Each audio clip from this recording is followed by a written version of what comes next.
Hi everyone, welcome back to Study with Soumya. This is part 7 of our series Law Relating to Trademarks. In this part, we are moving one step ahead and starting with Section 31 of the Trademarks Act.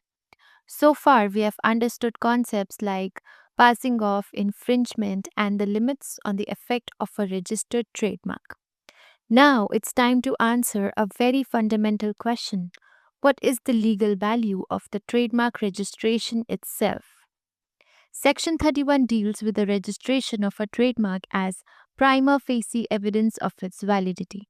In simple words, we'll understand how far registration protects a trademark owner, what presumptions that law creates in their favor, and whether is always conclusive or can be challenged.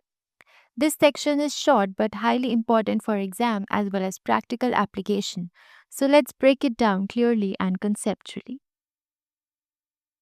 So let's start with section 31. Registration to be prima facie evidence of validity. Section 31 clearly बताता है that जब भी किसी registered trademark से related legal proceedings होती हैं तो उसका original registration और उसके बाद के assignments या transmission prima facie evidence of validity माने जाते हैं. मतलब कोर्ट ये मानकर चलती है कि रजिस्टर्ड ट्रेडमार्क वैलिड है जब तक ऑपोजिट पार्टी इसके अगेंस्ट स्ट्रॉन्ग प्रूफ ना दे. So, registration gives a presumption of validity, not absolute proof. But Section 34 बताता है कि registration alone is not everything. यहाँ पे एक important twist आता है. Section 34 के अकॉर्डिंग रजिस्टर्ड प्रोप्राइटर या रजिस्टर्ड यूजर किसी ऐसे पर्सन को रोक नहीं सकता अगर वो पर्सन सेम या सिमिलर मार्क कंटिन्यूसली यूज कर रहा है अर्लियर डेट से रजिस्टर्ड ओनर से पहले.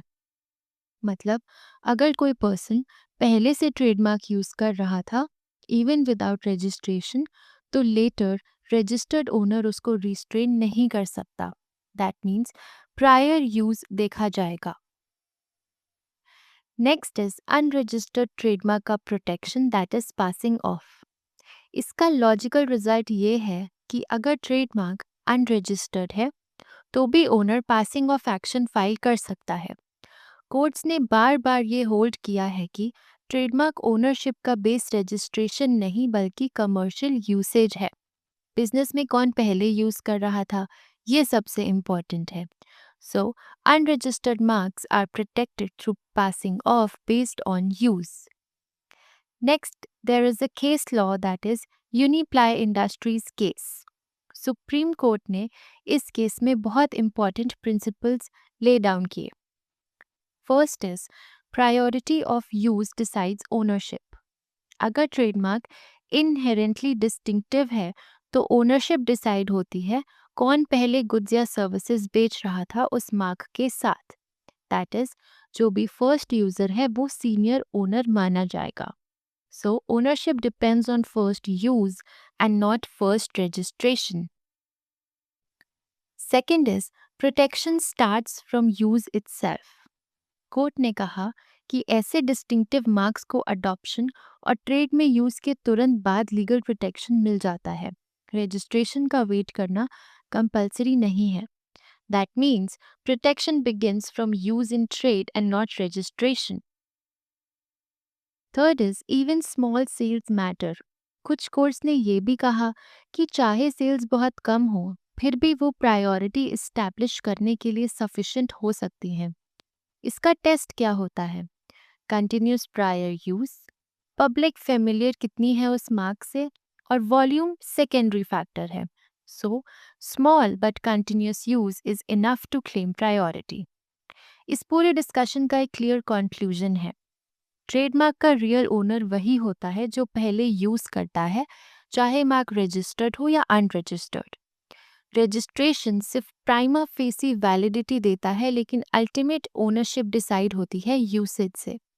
सो in trademark law use is king, registration is only supporting evidence.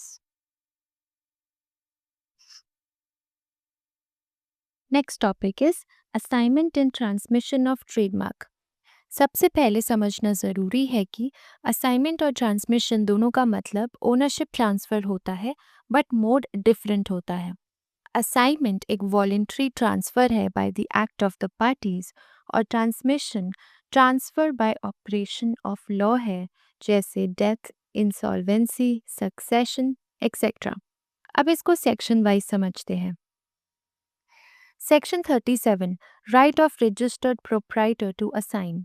Section 37 कहता है कि रजिस्टर्ड प्रोप्राइटर को फुल राइट है ट्रेडमार्क असाइन करने का, और असाइनमेंट के बदले जो कंसिडरेशन मिले उसका वैलिड रिसिप्ट देने का। मतलब रजिस्टर्ड ओनर लीगली ट्रेडमार्क बेच भी सकता है, गिफ्ट भी कर सकता है, लाइसेंस भी दे सकता है। So registered proprietor has complete power to assign the trademark for consideration. Next is Section 38, Assignability of Registered Trademark. Section 38 बहुत important है।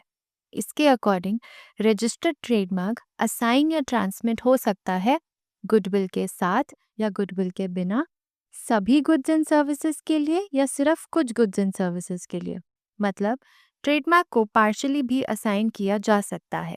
So registered trademark is freely assignable and transmissible with or without goodwill, wholly or partly.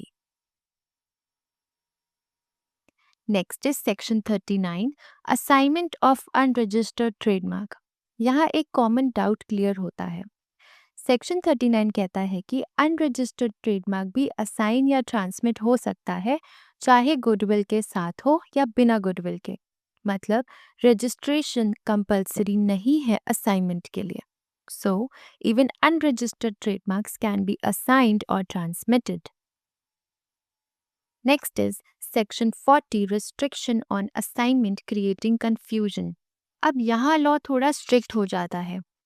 Section 40 restrict करता है ऐसे assignments को जहाँ एक ही trademark से multiple exclusive rights different person के पास चले जाएं सेम या सिमिलर गुड्स और सर्विसेज के लिए, और ऐसा होने से पब्लिक में कंफ्यूजन या डिसेप्शन हो सकता है, इसलिए रेस्ट्रिक्शन लगाई गई है।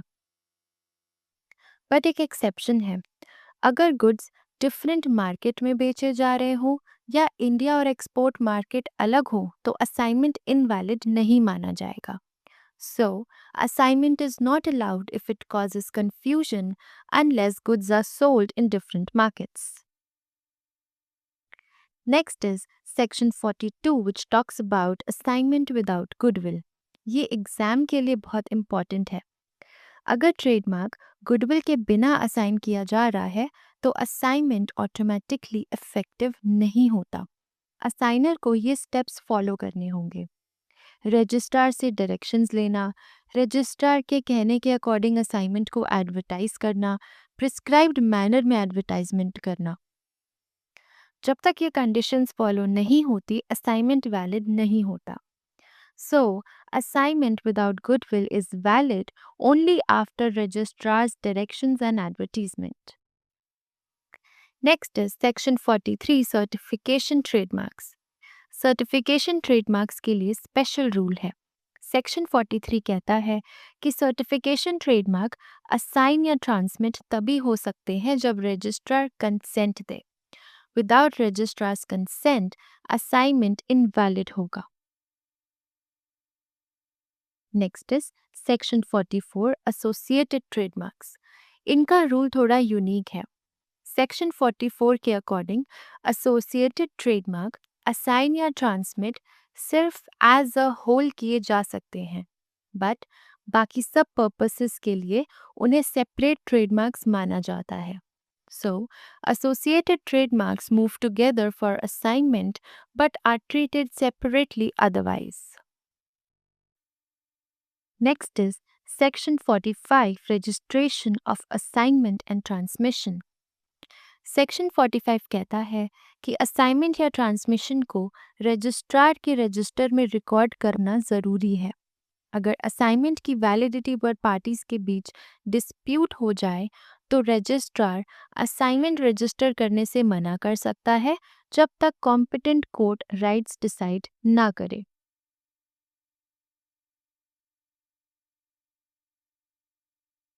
The next topic is proposed use of trademark by the company to be formed. Section 46. पहला डाउट जो हर स्टूडेंट के दिमाग में आता है, अगर कंपनी अभी बनी ही नहीं है तो ट्रेडमार्क कैसे रजिस्टर हो सकता है? सेक्शन 46 इसी डाउट का आंसर है।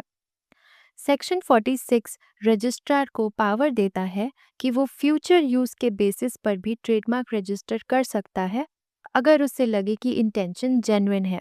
दैट मीन्स अभी यूज नहीं हो रहा है, कंपनी अभी एग्जिस्ट नहीं करती, फिर भी रजिस्ट्रेशन पॉसिबल है, बस कंडीशंस फॉलो होनी चाहिए। फर्स्ट कंडीशन है कि अगर एक कंपनी बनने वाली है और एप्लीकेंट का इंटेंशन है कि ट्रेडमार्क कंपनी को असाइन कर दे और कंपनी उस ट्रेडमार्क को गुड्स या सर्विसेज के लिए यूज करे, तो रजिस्ट्रार रजिस्ट्रेशन अलाउ कर सकता है। लेट्स से आप एक स्टार्टअप प्लान कर रहे हो by the name Zapitech private limited. Company अभी रजिस्टर्ड नहीं हुई है, बट ब्रांड नेम डिसाइड हो चुका है, प्रोडक्ट लॉन्च प्लानिंग चल रही है और आप चाहते हो कि आप ये और कोई और नेम ये ना लें, तो आप अपने ट्रेडमार्क के लिए अप्लाई कर सकते हो। इसका इंटेंशन होता है कि कंपनी बनने के बाद आप ट्रेडमार्क कंपनी को दे दोगे। सेक्शन 46 इसको अलाउ करता है। Next condition is use by registered user. यहाँ सिनारियो थोड़ा डिफरेंट है। अगर प्रोप्राइटर खुद ट्रेडमार्क यूज नहीं करेगा और वो चाहता है कि कोई और पर्सन रजिस्टर्ड यूजर बनकर मार्क यूज करे, तो भी रजिस्ट्रेशन अलाउड है। फॉर एग्जाम्पल, ब्रांड ओनर कहता है कि I will not manufacture myself, franchisee या लाइसेंसी यूज करेगा। Law allows it provided registered user process follow हो। सो सेक्शन 46 का कोर मैसेज ये है कि trademark law future business plan को सपोर्ट करता है, सिर्फ एक्चुअल यूज ही नहीं, बोनाफाइड इंटेंशन टू यूज भी काफ़ी होता है। Next is section 47 removal of trademark for non use. Section 47 कहता है कि अगर ट्रेडमार्क रजिस्टर हो गया लेकिन 5 इयर्स तक यूज ही नहीं हुआ तो ट्रेडमार्क रिमूव हो सकता है फ्रॉम रजिस्टर। 5 साल कब से काउंट होगा? 5 इयर्स एप्लीकेशन डेट से नहीं, 5 इयर्स रजिस्ट्रेशन एंट्री डेट से काउंट होगा। लॉ ऐसा क्यों कहता है? क्योंकि ट्रेडमार्क लॉ का लॉजिक है यूज इट और लूज इट। ट्रेडमार्क सिर्फ मार्केट ब्लॉक करने के लिए नहीं हो सकता। Section 47 subsection 3 tells about protection in genuine cases. अगर ट्रेडमार्क यूज नहीं हो पाया due to let's say government ban, legal restriction और regulatory issues, import export ban, war, pandemic, policy change etcetera, तो ट्रेडमार्क रिमूव नहीं किया जाएगा। सेक्शन 47 का कोर मैसेज है that registration alone is not enough. Trademark must be genuinely used unless non-use is due to special trade circumstances. So, with this, we have completed till section 47, covering all the important concepts like assignment, transmission, proposed use of trademark, and removal of a trademark for non-use. These sections are extremely important as they explain both the rights and limitations of a trademark owner.